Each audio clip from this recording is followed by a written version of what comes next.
Bienvenue à Gouvernance à voix haute. Ce podcast se conçoit comme un lieu d'échange, de transmission, de partage d'expériences et de stratégies en matière de gouvernance. Il a pour mission d'informer, d'inspirer, de guider, en présentant des témoignages, en apportant des analyses approfondies et en transmettant des conseils pratiques et pragmatiques. Nous y parlerons gouvernance, ESG, data, mais aussi leadership et de bien d'autres sujets. Alors abonnez-vous, postez vos commentaires et bienvenue à bord de Gouvernance à voix haute. Mathieu Hélouin, ravi de te recevoir aujourd'hui au sein de ce premier podcast Gouvernance à voix haute. Aujourd'hui, nous allons parler donc gouvernance, tech et entrepreneuriat. Bénédicte, je suis ravi d'être là avec toi aujourd'hui pour parler de tout ça. Je suis ton cobaye et donc je vais essayer de bien répondre à tes questions. Alors, cher cobaye, peux-tu déjà commencer par te présenter, ton parcours professionnel mais aussi personnel, parce qu'ici, on parlera également de soi, de son engagement personnel et de pourquoi son émotion, ses convictions nous portent dans la gouvernance. Alors écoute, donc je suis de formation ESSEC, il y a maintenant quelques années. Promotion 94. Depuis, j'ai eu 3 moments professionnels dans mon parcours. Une première période où j'ai travaillé pour des grandes entreprises américaines, dans la tech américaine. J'ai été formé dans la Silicon Valley et j'ai travaillé dans les fonctions commerciales à peu près à tous les étages. Donc chez Silicon Graphics Research, qui était à Mountain View, la plus belle entreprise de la Silicon Valley dans les années 90. Donc j'ai eu la chance de démarrer ma carrière là-bas. Ensuite, j'ai travaillé chez Dell Computer, donc le leader de l'informatique distribuée et l'entreprise modèle Six Sigma dans l'industrie. Donc extrêmement intéressant. Gouvernance à voix haute, Bénédicte Huot-Deluz, administratrice indépendante, et aujourd'hui Mathieu Hélouin, directeur exécutif de l'accompagnement de BPI France. Ensuite, j'ai basculé donc dans une deuxième période professionnelle où je suis passé entrepreneur parce que j'en avais marre de vendre pour les autres, de développer pour les autres, et je me suis dit pourquoi pas lancer mon propre projet, et donc je me suis associé et j'ai démarré l'aventure entrepreneuriale en 2008. Et pendant 9 ans, donc j'ai créé 2 startups, une société de services, donc une aventure formidable, et on reviendra sur justement peut-être la gouvernance un peu spécifique des startups et de la tech en général. Et ensuite, à l'issue de cette aventure, j'ai revendu ma deuxième start-up et j'ai intégré la société BPI France, donc la banque publique d'investissement, en 2017. Après avoir travaillé un peu en conseil pour eux, et donc j'ai démarré cette 3e période de mon parcours professionnel. Et là, j'ai démarré en tant que Chief Digital Officer de la banque publique, donc pour transformer cette banque avec le levier digital et la technologie, donc la transformer en une grosse fintech, passer d'une banque un peu classique à une fintech. Ça a été l'aventure pendant 7 ans, et là j'ai le plaisir depuis cette année de reprendre. J'ai intégré le COMEX BPI France et je suis le directeur exécutif de l'accompagnement, du métier accompagnement chez BPI France. Qu'est-ce que c'est que ce métier ? C'est le métier du conseil et de la formation aux entrepreneurs PME, ETI en France, pour les accompagner, les aider à grandir, à accélérer leur transformation, leur croissance sur l'ensemble du territoire français. Vaste sujet. On peut parler autant menaces qu'opportunités. En fait, si tu parles pas et menaces et opportunités, finalement, t'as pas ton public. Mais absolument. Mais on a un peu trop tendance en Europe à parler de menaces. Donc, si tu veux, c'est un peu tout le biais qu'on a aujourd'hui par rapport aux US, qui est très dangereux parce que, là, je l'ai écrit un peu ce matin, mais eux, ils y vont full speed. Nous, on est là, on pose beaucoup de gouvernance. On se rend les choses compliquées. On va encore se faire avoir, d'un côté par les Chinois, de l'autre côté par les Américains. Et par contre, on sera tous là nous serons dignes, mais totalement dépouillés. Donc, exactement. La richesse va encore couler à flot des deux autres côtés, et nous, on va s'appauvrir. Et pourtant, la data, elle est à peu près structurée chez nous et pas du tout chez eux. Mais on est le meilleur terrain de jeu. C'est là où on a le...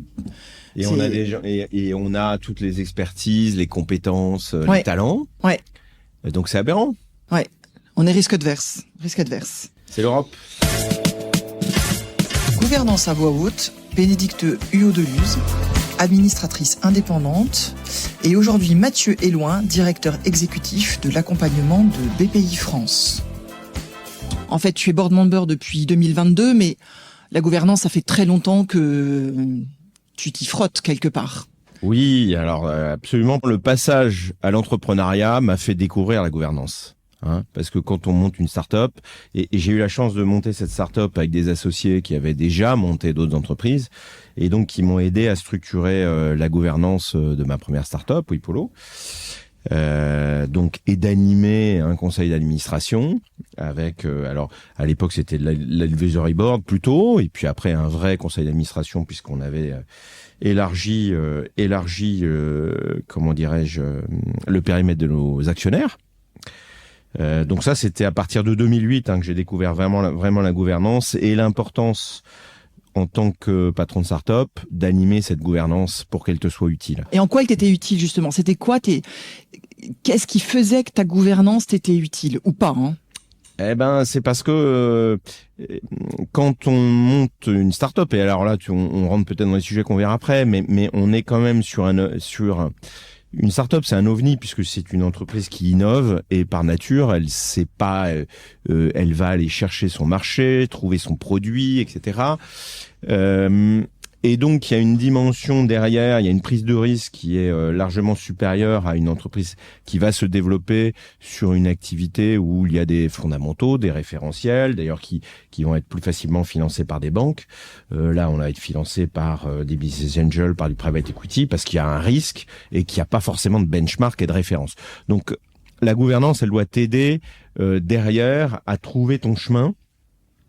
Et à essayer de justement poser les bons moments stratégiques et les bonnes décisions pour que la start-up réussisse à décoller et à grandir.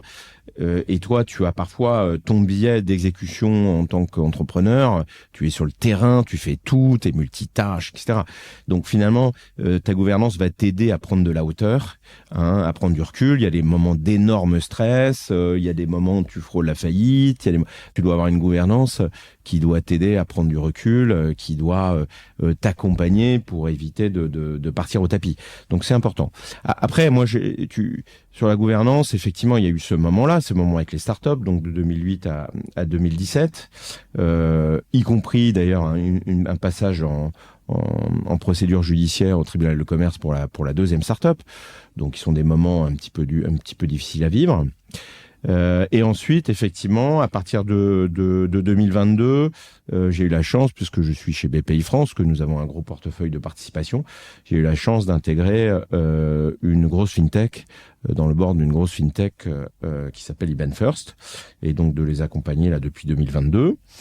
Et puis j'ai eu la chance aussi, comme tu le sais, puisque on s'est croisés là-bas à plusieurs reprises, c'est de faire la formation IFA des administrateurs indépendants, donc en 2023, et depuis d'avoir été d'être intervenant au cours de cette formation pour former les administrateurs indépendants sur la disruption justement et cet aspect bien particulier pour l'administrateur qui est de mesurer les opportunités et les risques autour de la technologie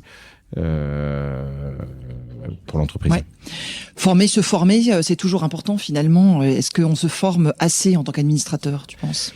Alors, pour moi, c'est absolument essentiel puisqu'un administrateur, déjà, il doit être extrêmement curieux, parce que si il est purement expert dans son domaine, c'est pas ce qu'on demande, parce qu'il y a des expertises que l'on peut rassembler autour de l'entreprise, on peut faire intervenir des conseils, etc. L'administrateur, il doit justement avoir une culture la plus large possible, et la formation est indispensable, puisque aujourd'hui, ça va tellement vite. On vit dans un monde de transformation ultra rapide. Moi-même, dans mon activité d'accompagnement, aujourd'hui, on a un vivier d'administrateurs indépendants sur lequel, justement, moi, le grand message que je leur ai passé, c'est de leur dire attention. Vous avez des parcours professionnels remarquables, parce que ce sont tous, la plupart des anciens dirigeants de PME, d'ETI et de grands groupes. Ça va tellement vite aujourd'hui sur la technologie que si vous vous formez pas sur l'IA, sur la cybersécurité, vous allez faire des mauvais advisors. Vous allez potentiellement pas avoir une sensibilité aux opportunités et aux risques liés à ça. Et là, vous ferez défaut. Donc cette formation-là, elle est fondamentale. Alors qu'as-tu vu ces dernières années ? Là, on vient de vivre, nous, on voit chez BPI-France, là, depuis 5 ans, mais 4 transformations majeures. On a eu le Covid, donc qui a percuté les entreprises. Comment tu gères ça ? Les gouvernances d'entreprises, elles ont toutes dû gérer ça. On a eu la crise énergétique, donc une crise de santé, une crise énergétique. On a eu la transformation digitale et maintenant on a l'intelligence artificielle. Donc on voit en fait qu'on va entre guillemets d'une crise ou d'une révolution à l'autre là dans des temps qui sont ultra courts. Donc on a besoin de gouvernance qui soit très agile. Est-ce à dire que dès lors qu'on rentre dans un board, on a finalement une durée de pertinence relativement courte si on ne se forme pas ? Moi, je suis absolument. Si on se forme pas, si on n'échange pas avec ses pairs, si on continue pas aussi de lire. Enfin, il n'y a pas que la formation. Il y a aussi lire la presse, regarder un petit peu ce qui se passe dans les autres secteurs d'activité. Cette curiosité qui est évidemment la formation est une réponse. Mais par ailleurs, c'est aussi une question de posture au quotidien. Parlons-en justement des qualités, tu penses, essentielles pour un board. Alors, justement de posture, on en parlait en préparant, il y a le fond et la forme. Et la forme est quand même très, très importante. On sait très bien qu'il n'y a pas de recette magique. Il faut pas 5% de ceci, 30% de cela pour faire une recette qui fonctionne à chaque fois. Mais est-ce que tu as déjà vu un peu des choses qui se retrouvent systématiquement quand même dans un board qui est efficace ? Alors modestement, et évidemment, parce que j'ai pas non plus 20 ans de board, mais il y a des patterns que l'on voit très vite. C'est déjà, et c'est une partie de la formation de l'IFA, c'est quand même d'expliquer que dans ton rôle de board member, il faut que tu travailles collectif. T'es pas là pour te mettre en avant, toi, en tant que membre du board, d'accord ? C'est pas une question d'ego, c'est au contraire, tu as une mission, qui est la mission finalement de création de valeur, de stratégie, d'intégration des risques, et puis de bien valider les moyens de l'entreprise pour réaliser sa stratégie. Et par rapport à ça, tu es détaché de l'opérationnel, et donc il faut que l'ensemble des membres du board collaborent ensemble pour prendre les bonnes décisions. Il faut qu'ils s'infusent ensemble, donc ils s'écoutent. Donc il y a beaucoup de soft skills qui sont liés, et c'est pour ça que la notion un peu de seniorité, parce que tu as vécu, parce que tu as moins besoin d'ego et parce que tu veux justement dans une posture de gouvernant. Alors oui, je te vois faire la moue, mais moins besoin d'ego, pardonne-moi. Parfois, dans un conseil d'administration, c'est pas toujours là où on va laisser les égos à la porte. Alors je suis totalement. Mais justement, ça c'est un biais. Ça veut pas dire que c'est un bon. Justement, pour moi, c'est un pattern. Si tu veux, qui fait que s'il y a trop d'ego, on n'arrive pas à prendre les bonnes décisions. Parce que finalement, on va être les uns contre les autres sur une posture d'ego, alors que, en fait, la seule étoile du Nord, c'est quand même à la fin, c'est la création de valeur maximum pour l'entreprise. Donc avec un périmètre, des données humaines, financières, marché et concurrentielles. Donc l'ego, c'est le plus gros risque. Ouais, je pense qu'on partage ça. Alors du coup, l'opportunité par rapport à l'ego, c'est le collectif. C'est la création de valeur et c'est se rappeler quelle est notre mission, la mission de départ, et tu l'as très bien dit, stratégie, vision et les moyens pour le mettre en œuvre avec l'allocation de ressources. Évidemment, risque et opportunité, c'est quand même, on est obligé d'en parler un petit peu là-dedans. Donc justement, si on revenait un petit peu sur ta vision 360, c'est quand même un poste extrêmement intéressant à la BPI. Tu as une connaissance et à toi tout seul, tu pourrais écrire un baromètre de la gouvernance sur les startups.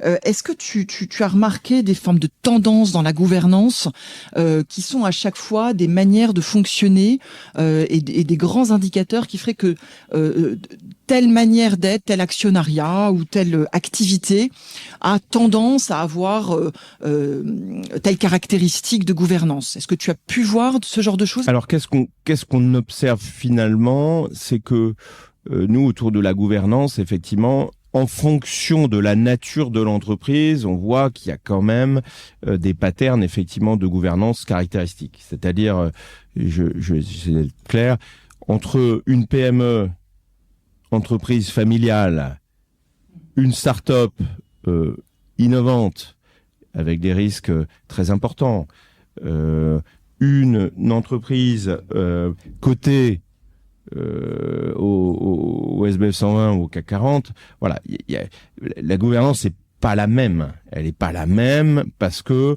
au final, les intérêts sont un petit peu différents. On va retrouver dans la PME familiale que l'on accompagne, là, le souhait d'avoir une stabilité, une gouvernance où la famille continue de contrôler l'entreprise sur un temps extrêmement long. Donc ça, c'est la préoccupation majeure de cette gouvernance.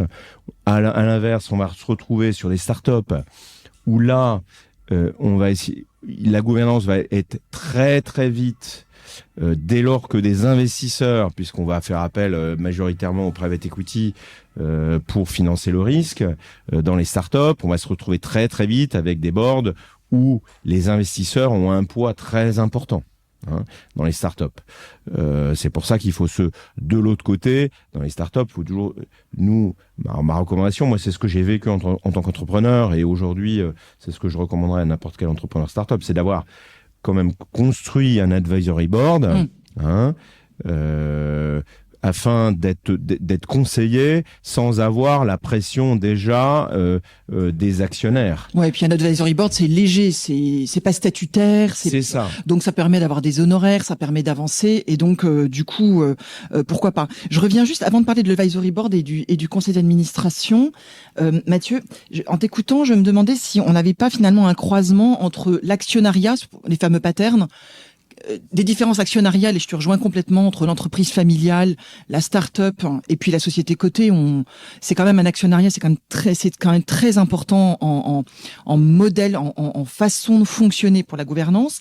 Et d'un autre, en croisement, on peut avoir la maturité, un début d'entreprise, même familial, un début d'entreprise qu'on appelle start-up ou pas. Il y a plein d'entreprises manuelles démarrant.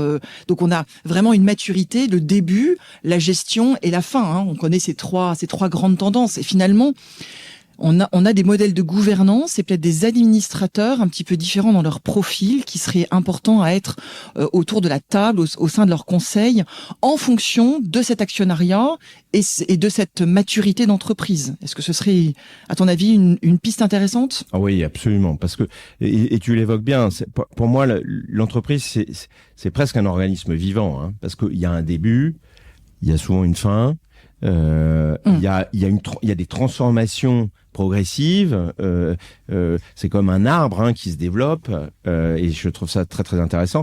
Et effectivement, en fonction des étapes, il faut que la gouvernance évolue, parce que entre effectivement la création et puis peut-être le listing au CAC 40, les profils du conseil d'administration doivent évoluer forcément, parce que l'expérience derrière, c'est pas la même. C'est pas la même que d'accompagner l'entreprise à son démarrage, qu'au moment où elle va faire face à des enjeux réglementaires beaucoup plus importants si elle doit se lister en bourse. Au début, on va être sur Cash is King et sur le BFR, et pour être très très prudent, important aussi pour aider l'arbre à grandir au démarrage de sa vie, hein, parce que s'il manque un peu d'eau, il va très vite mourir.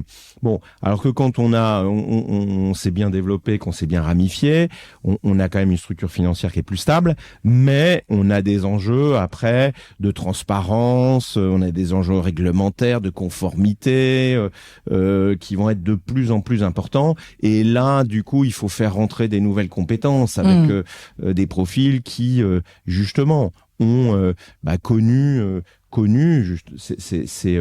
comment dirais-je, et développé ces expertises. Attention à la durée de vie de ces mandats, parce que finalement, quand on se retrouve à 2-3 mandats de 4 ans, au bout de 12 ans, est-ce que vraiment on n'a pas fait le tour de ce qu'on pouvait apporter à la boîte ? Est-ce que la boîte, finalement, elle n'est pas passée dans un stade de maturité un peu différent et que ses compétences, on est finalement un peu décalé par rapport à ce que l'on apportait au départ ? Et ça, c'est quand même un problème. Alors, on parlait de l'ego, c'est quelque chose, mais on en revient à la formation, à garder cette curiosité 360 pour être sûr de pouvoir continuer à accompagner, je dirais, le plus intelligemment possible, le plus pragmatiquement possible, l'équipe opérationnelle. Ouais, je suis totalement d'accord avec ça. Et un board, c'est pareil, il est vivant, donc il doit se déformer dans le temps. On le disait, en fonction des étapes de l'entreprise. Il peut y avoir quand même des représentants historiques, parce que garder l'histoire et l'ADN de l'entreprise aussi dans le board, c'est important, parce qu'on sait très bien, par exemple, dans les entreprises familiales, que c'est une des grandes valeurs. C'est justement voir long terme, comprendre cette culture d'entreprise et continuer à la faire durer. C'est la pérennité qui compte. C'est la pérennité. C'est la pérennité dans une entreprise familiale. C'est la pérennité, absolument. Donc ça, c'est fondamental. Après aussi, je pense qu'un point important, c'est que plus l'entreprise évolue et grandit, on l'évoquait, plus elle va, et justement la gouvernance va aussi se doter de comités spécifiques. Oui. Hein, on va avoir les comités de rémunération, les comités des risques, les comités ESG, stratégie, ESG, etc. Et donc on voit bien qu'au fur et à mesure, voilà, cette gouvernance, elle va grandir, elle va s'étoffer. Parce que les problématiques de l'entreprise, elles deviennent de plus en plus complexes et larges. Et que finalement, pour préserver vraiment, justement, la création de valeur court terme, il faut avoir une gouvernance qui soit haut niveau. Gouvernance à voix haute, Bénédicte Huot-Deluz, administratrice indépendante, et aujourd'hui Mathieu Éloin, directeur exécutif de l'accompagnement de BPI France. Alors, si on revient un peu concrètement à la gouvernance et à ton rôle d'administrateur, toi, Mathieu, quel est ton rituel d'administrateur avant un board ? Écoute, mon rituel, c'est de prendre le temps de lire les documents pour préparer le board, préparer mes questions au board. Et donc ça, on sait qu'on a...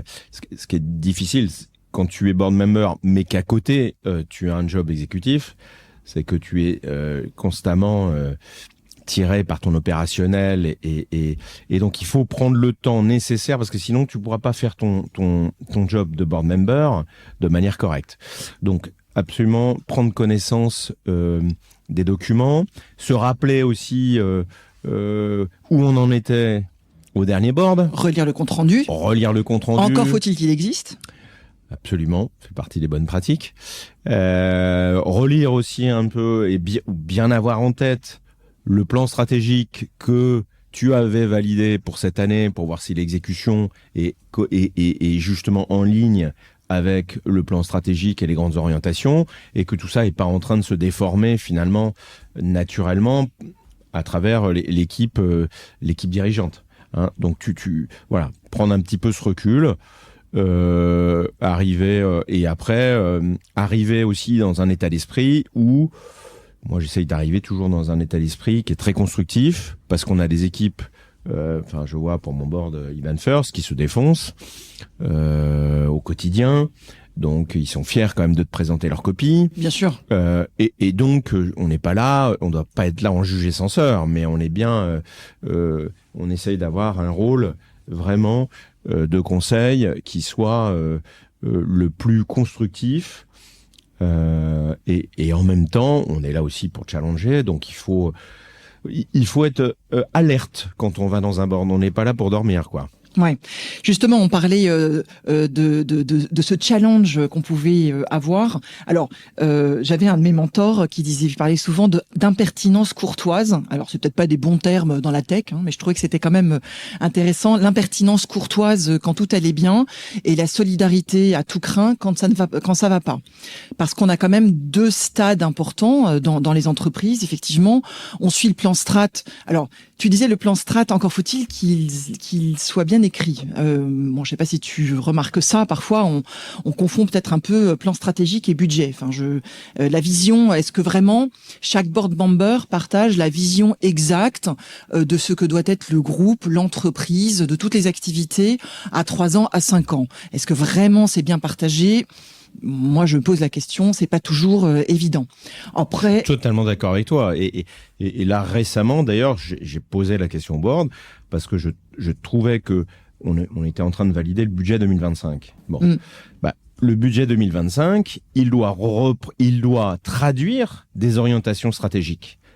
Et si on n'utilise pas l'un et l'autre et qu'on ramène pas l'un et l'autre, on n'a pas compris l'exercice. Donc, et pour nous administrateurs, moi j'ai besoin de comprendre que les lignes du budget, effectivement, elles soient bien reliées à des décisions stratégiques que l'on a prises. Ouais. Et cette vision stratégique, alors je sais pas toi, mais elle est pas souvent bâtie collectivement. On parlait du collectif, elle est souvent bâtie par la direction générale et quelque part, c'est absolument légitime. Enfin, je veux dire, ils connaissent le marché, les éléments. Enfin, ils sont sur le terrain, alors que nous, on n'est pas là tout le temps, loin de là.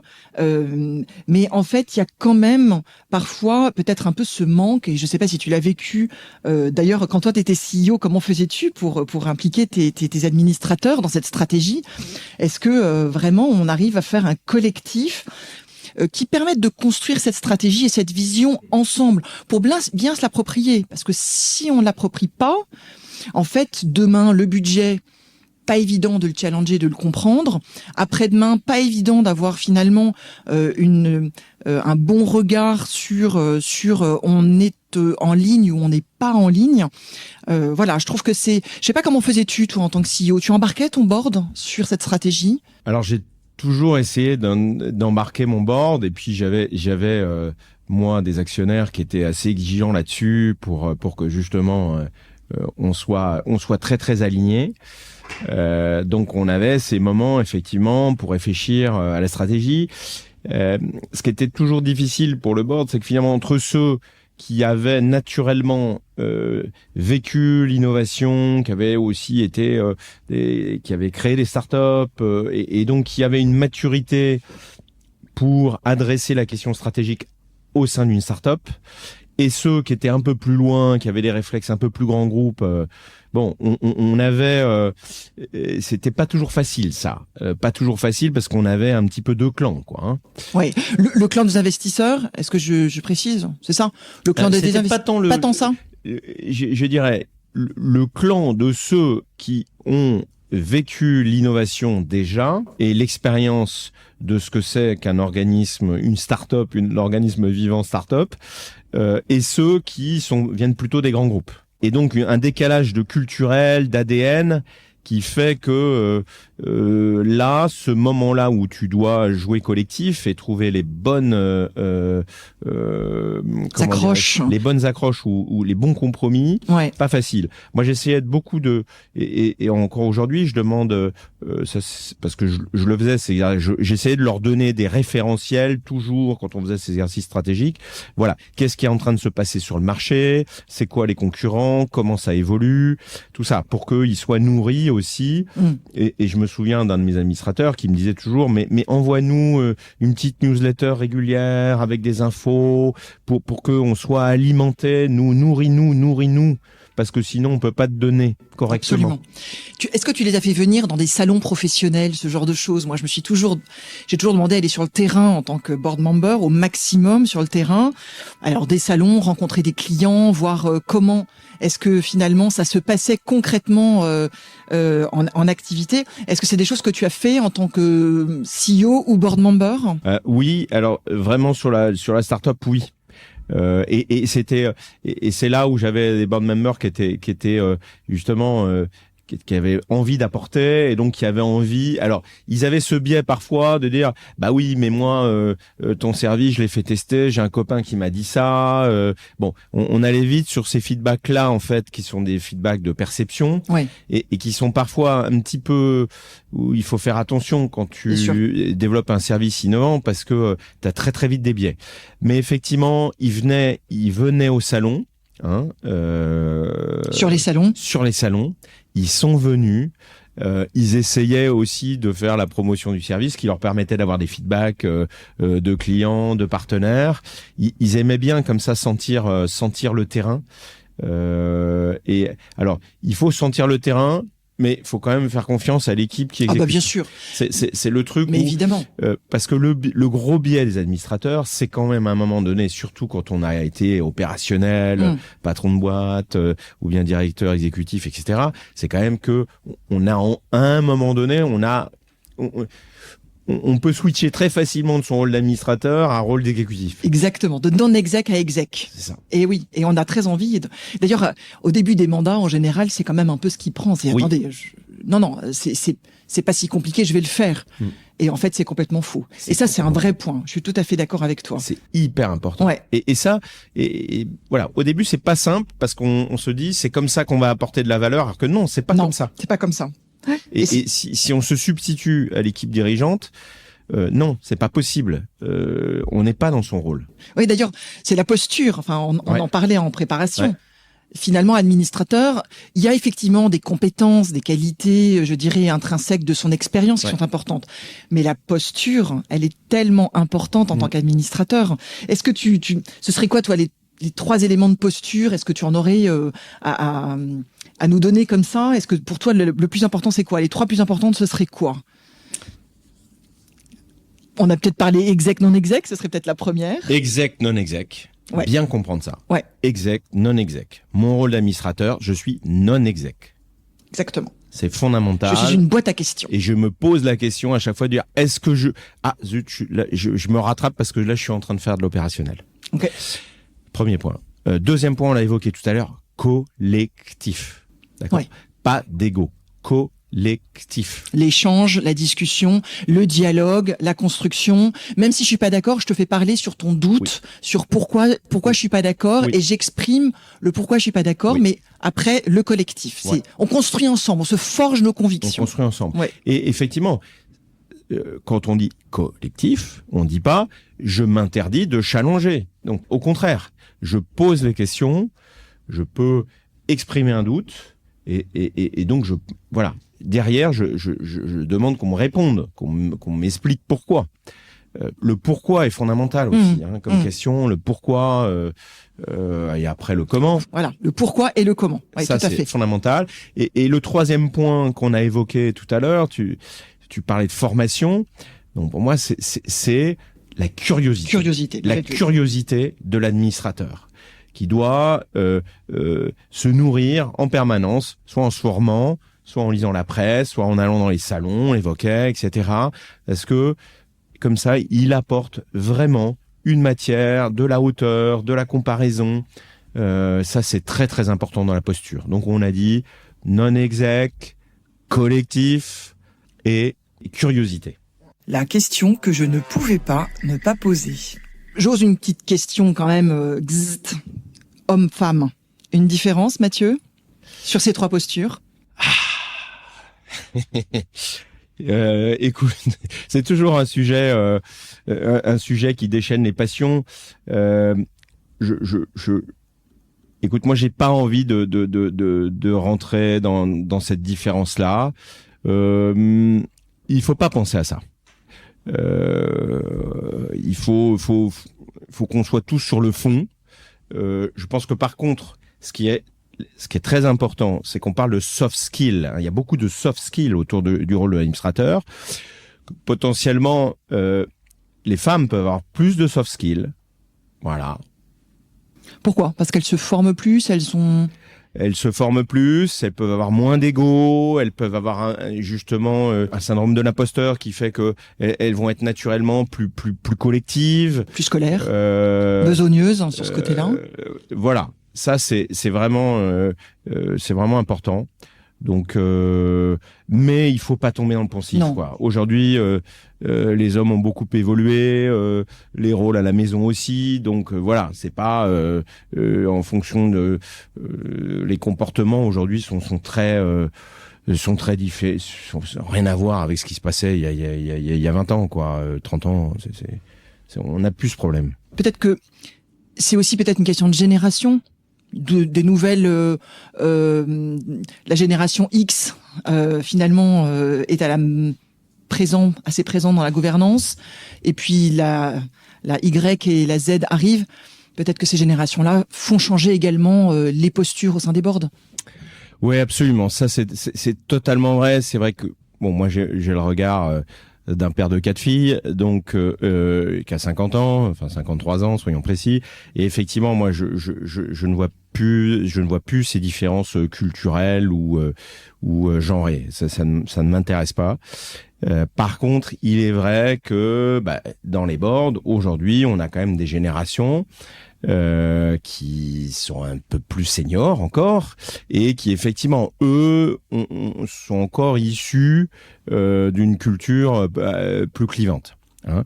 Donc ça pose la question d'ailleurs du renouvellement de ces boards. Moi je pense que dans une vraie question de l'évolution dans les 10 prochaines années, on a d'ailleurs le succès, on le voit, des formations IFA aujourd'hui avec beaucoup de cadres exec qui se sont formés au métier d'administrateur, et il va falloir un peu passer passer le relais là, parce que justement pour avoir des boards qui soient plus équilibrés, etc., il faut faire rentrer des board members qui viennent des nouvelles générations. Hein, c'est fondamental. Oui. Pas toujours facile, parce qu'on l'a dit, statutairement, ça dure 4 ans un mandat. Il y a quand même aussi le sentiment d'être un peu poussé vers l'extérieur. C'est pas toujours agréable pour les anciens. Ils pensent avoir encore plein de choses à apporter, certainement, mais finalement, l'avenir, c'est la nouvelle génération. On dit dans les entreprises familiales, d'ailleurs, intégrer le plus vite possible les générations à venir au sein des boards pour qu'ils entendent la suite, qu'ils se plongent déjà dans la culture du groupe, dans les enjeux, dans les stratégies. Voilà, donc tout ça, c'est toujours un dosage, mais finalement, c'est la vie de la gouvernance. Un dosage entre la performance et puis garder l'histoire sans trop bousculer les choses. Comment on a cet équilibre? Parce que il s'agit pas de faire du genre bashing, du senior bashing, etc. Il s'agit de trouver le bon équilibre, effectivement, avec l'expérience et la dose de créativité, de sensibilité à l'évolution du monde. Hein. Gouvernance à voix haute, Bénédicte Huot-Deluz, administratrice indépendante, et aujourd'hui Mathieu Éloin, directeur exécutif de l'accompagnement de BPI France. Mathieu, on ne peut pas se quitter sans que tu me parles finalement de l'IA et de la tech. C'est quand même un sujet. Alors, il y a beaucoup de boards qui sont pas dans des activités absolument tech, des activités industrielles ou de services un peu classiques. Comment on peut appréhender ces sujets d'IA dans ces conseils? Comment on peut faire pour comprendre les enjeux de ces sujets avec ce type d'activité?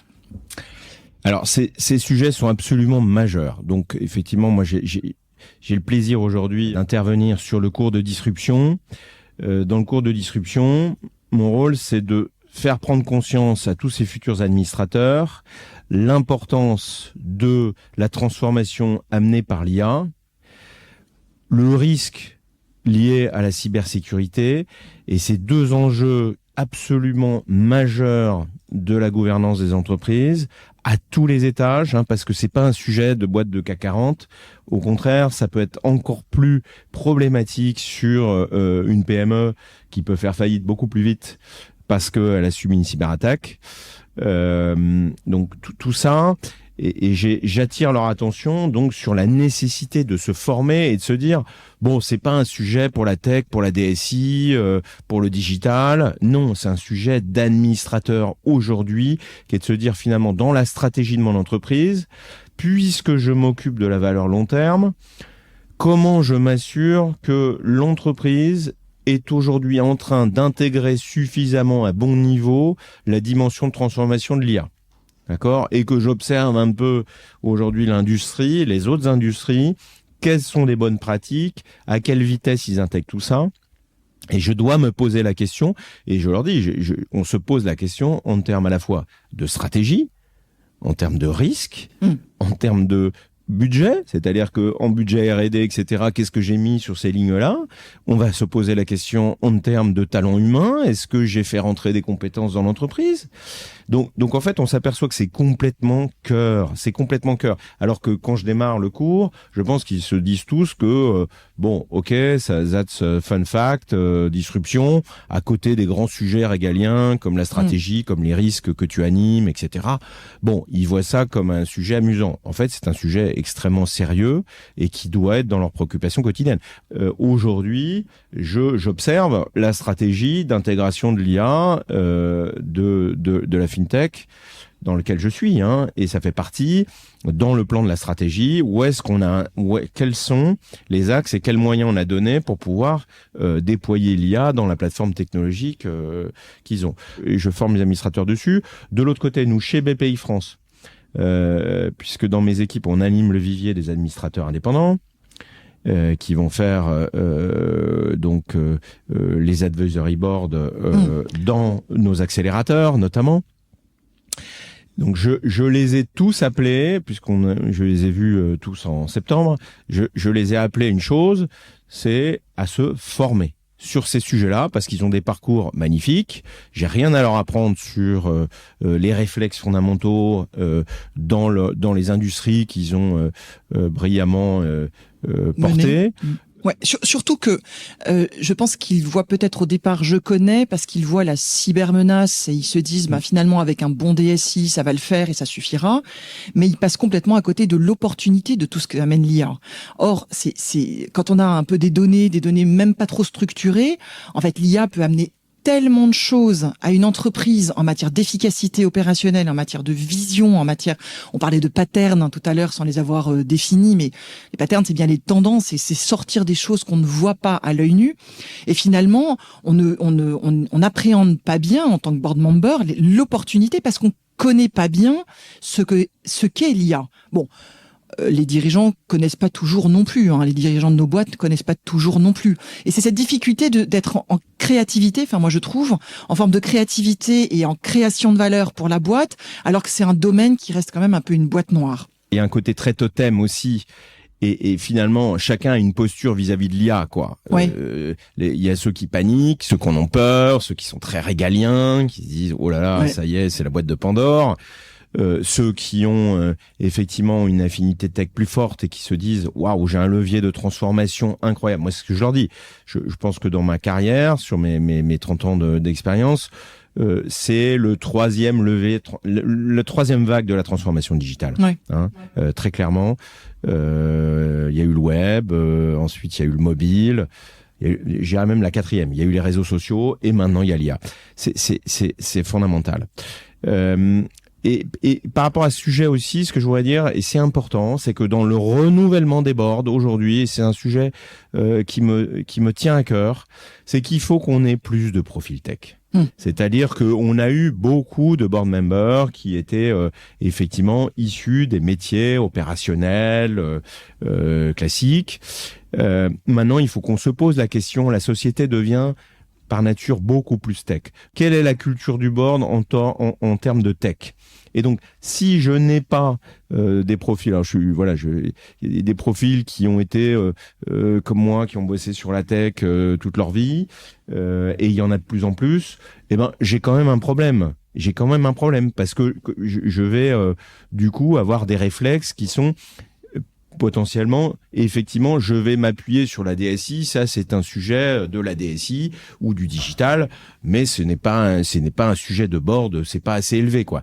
Et voilà, ça c'est le passé. Et on en revient sur la stratégie où on ne met pas en opportunité dans la stratégie. On passe à côté de pans absolument énormes sur comment on pourrait finalement amener la boîte encore plus loin, être plus efficace sur ces sujets. Complètement. Ouais. Donc ça, mais on a dit aussi que si si on mettait des techs au sein du board, il fallait qu'ils soient quand même des exécutifs, soit encore exécutifs.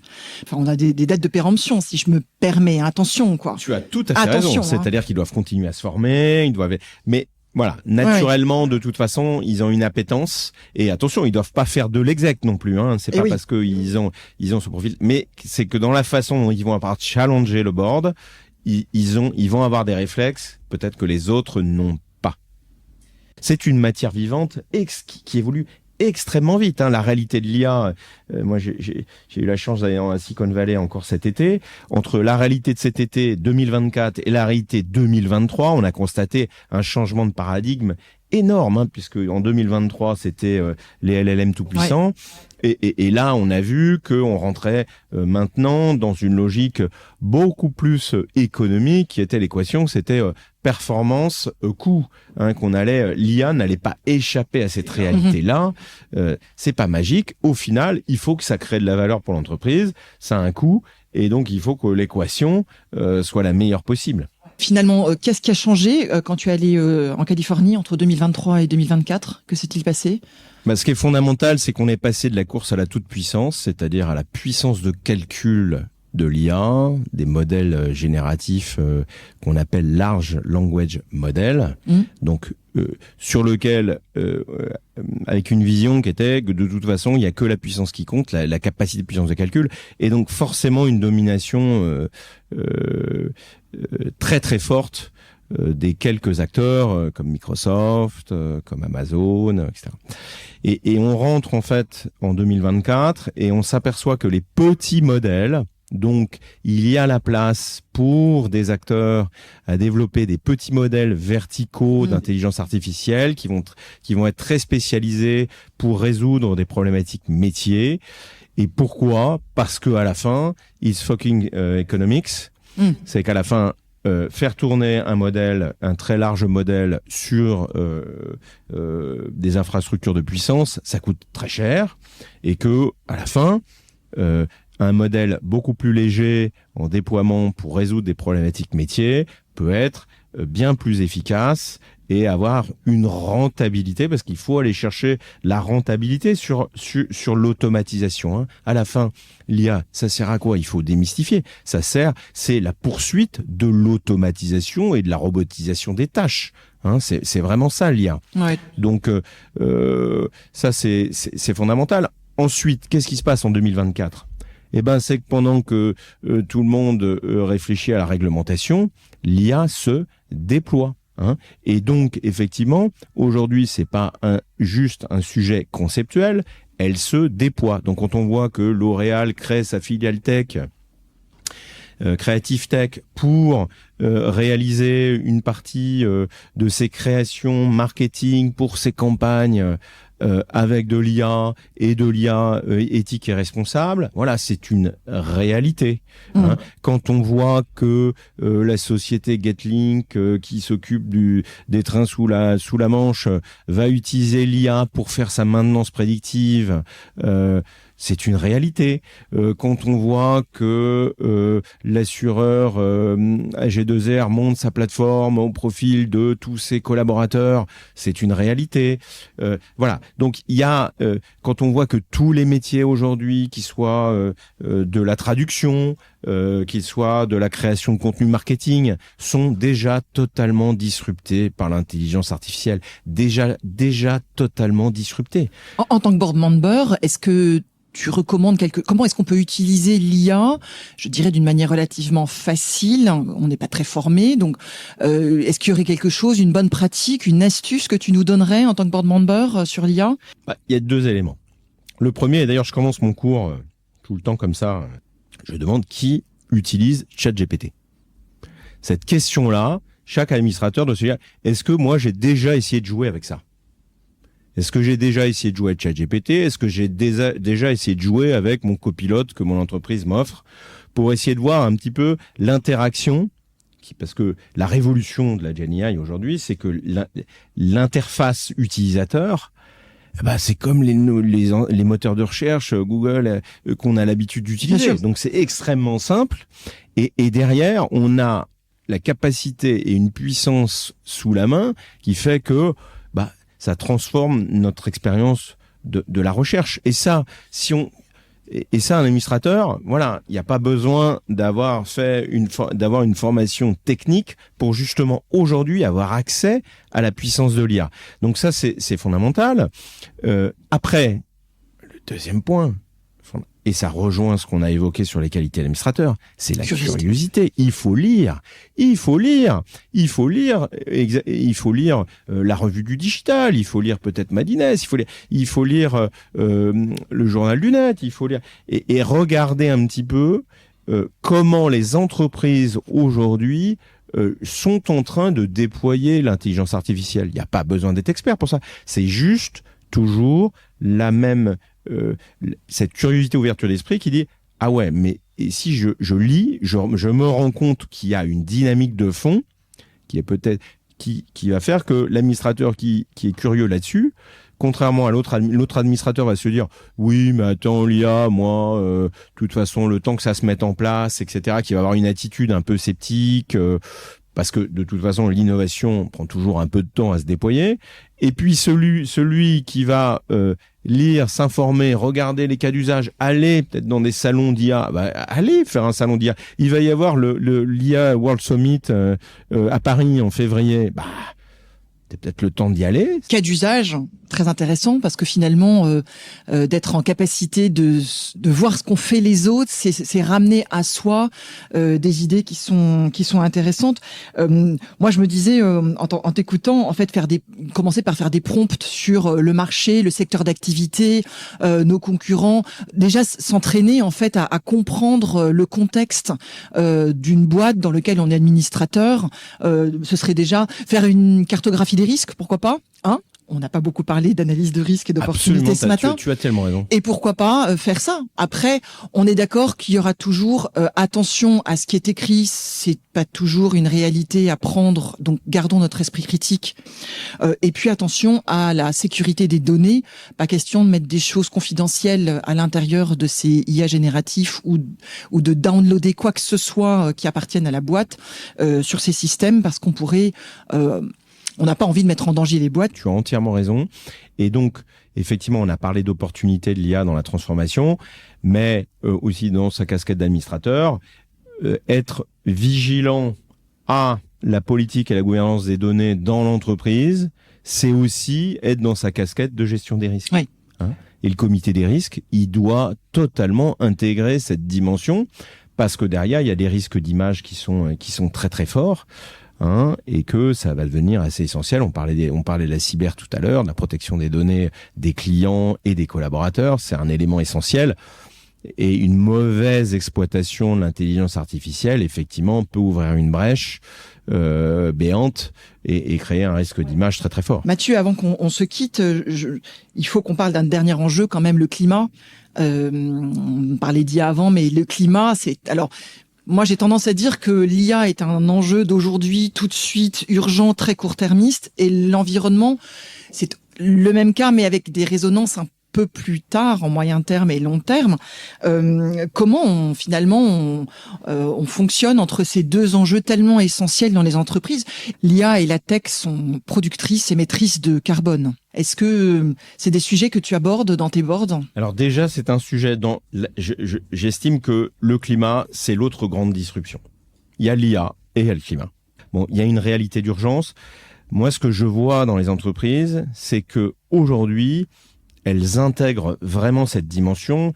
Je m'occupe aujourd'hui avec mes équipes, on travaille beaucoup sur la French Fab, les PME et les ETI industrielles françaises. Bon, et on voit cette prise en compte de la dimension climat. Mais pourquoi?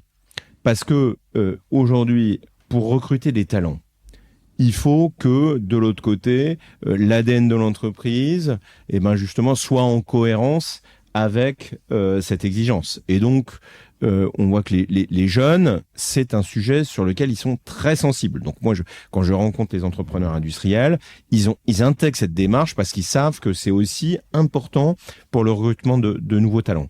Deuxièmement, c'est la pression des banques et des investisseurs va devenir colossale. Et donc la disruption, parce que tu vas plus pouvoir financer tes activités carbonées. Et au contraire, les entreprises qui, elles, vont décarboner, vont avoir accès beaucoup plus facilement à des financements, voire des financements bonifiés. Donc, ça va être dans la trajectoire stratégique de l'entreprise un élément extrêmement important. Hein. Aujourd'hui, nous, là, chez BPI France, on fait des diag adaptations et dans l'évaluation des financements, ce diag adaptation, c'est est-ce que l'entreprise est intégrée la dimension risque climatique pour que nous, on accepte de la financer. Comment elle s'est adaptée à ce risque? Parce que maintenant, c'est du risque, c'est de l'opportunité parce que potentiellement, c'est le développement de nouveaux produits qui vont intégrer des économies d'énergie, des économies d'eau, etc. et de flux qui, au final, vont faire que la société est plus performante. Donc, cet enjeu-là, aujourd'hui, au board, il est central. Il est central. Alors, dans l'industrie, il est totalement central. Sur la question de l'IA, bon, ok, il y a de la consommation, c'est vrai, les data centers, etc. Bon, aujourd'hui, la consommation totale du numérique, elle reste quand même limitée à l'échelle de la planète. Voilà, c'est pas encore majeur. Si on se projette dans 30 ans, effectivement, on aura peut-être une déformation, mais il se trouve que les data centers aujourd'hui, les méga data centers, s'implantent aux endroits où il y a de l'énergie verte.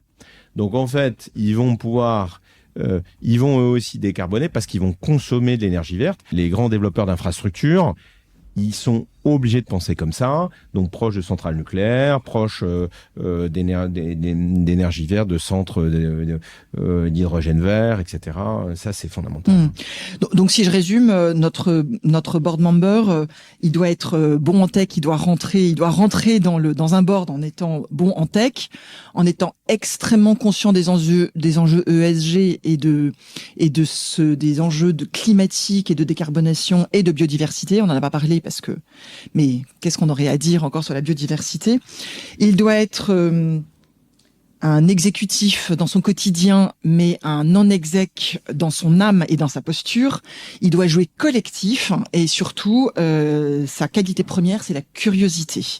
Vraiment, merci infiniment Mathieu. Et avant de te quitter, petite question. Demain, je rentre pour la première fois à un premier board. Je n'ai jamais été. Quel est ta reco? Le premier board, je l'ai vécu, il faut être dans l'écoute.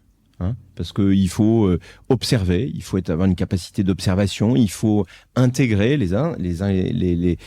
toutes les dimensions du board.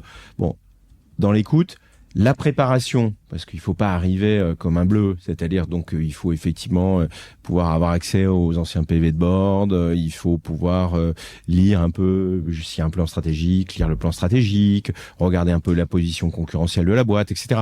Donc la démarche du curiosité en amont aussi, elle est fondamentale, mais je recommande dans un premier board d'être vraiment dans l'écoute et l'observation. On n'est pas là pour faire le show, on n'arrive pas avec le syndrome de l'imposteur.